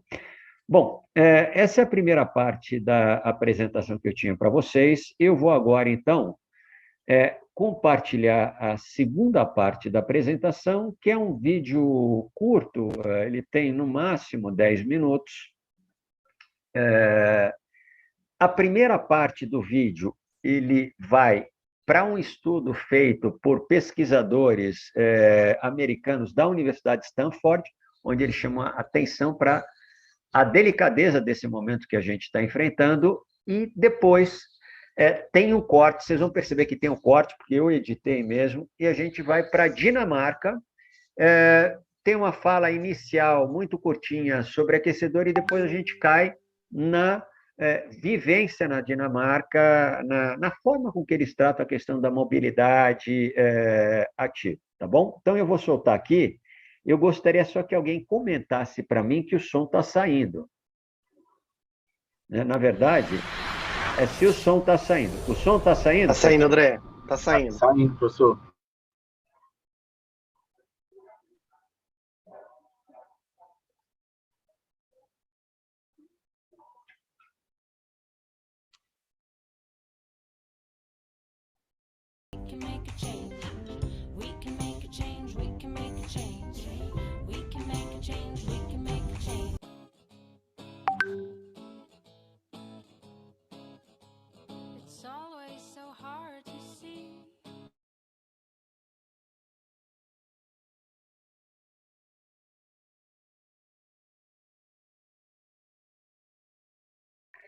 Bom, é isso aí, pessoal.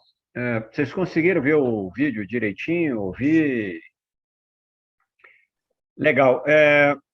O arquiteto e urbanista que aparece no final é um arquiteto e urbanista que a Tatiana falou. Ele tem um livro, ela tinha dito, olha, aqui o Jangel ele escreve um livro Cidade para as Pessoas, né? E é muito interessante essa fala final dele, onde ele diz que as cidades elas devem ser construídas não é para deixar o arquiteto feliz ou os carros felizes, mas as pessoas felizes. E que a cidade que você constrói estimula a apropriação das pessoas sobre essa cidade. Então, se você quer uma cidade com mais gente ativa, você precisa tirar os espaços de carro, você precisa ampliar os espaços para bicicleta, para caminhada, você precisa dar mais segurança e criar uma cidade mais agradável, porque aí as pessoas vão fazer essa escolha. E é dessa escolha que a gente está precisando. Então, essa fala do Jangel, ela não tem a ver só, e ela não está relacionada só com você criar uma cidade mais agradável, que já seria bom. Você tem, entre a cidade agradável e desagradável, bom, a cidade agradável. Mas é que hoje em dia, essa decisão, ela significa você fazer frente para aquelas coisas que o planeta precisa para ele continuar sendo um lugar habitável.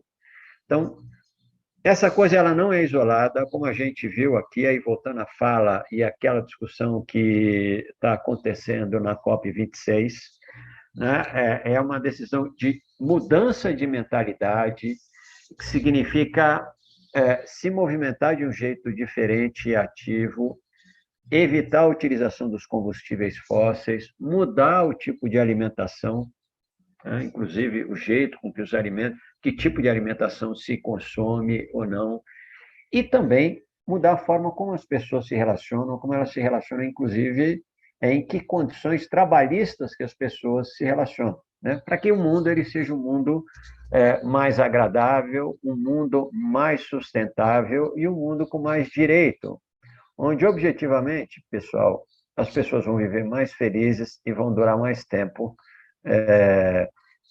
sobre a Terra. Eu, assim, para terminar aqui minha fala, Daniel, outro dia eu vi o Ailton Krenak, que é uma liderança indígena, falando, e o Ailton disse que ele tem sonhado com a coisa da Arca de Noé, né? E como é interessante isso. Quer dizer, na hora que o mundo está acabando, tem gente que gasta muita grana para ver como é que faz para sair fora, né? Enquanto que o mundo está precisando é que a gente invista recursos para que a Terra seja um lugar agradável para que a gente viva aqui. É isso aí. Senhoras e senhores, tivemos a honra aí de acompanhar essa primeira sessão técnica da nossa Semana Ciência e Educação Física. Eu gostaria muito de agradecer ao André, parabenizar por tema tão importante, principalmente tema tão atual. Falamos aí essas 2 horinhas sobre mobilidade ativa no contexto das cidades inteligentes, sustentáveis e saudáveis.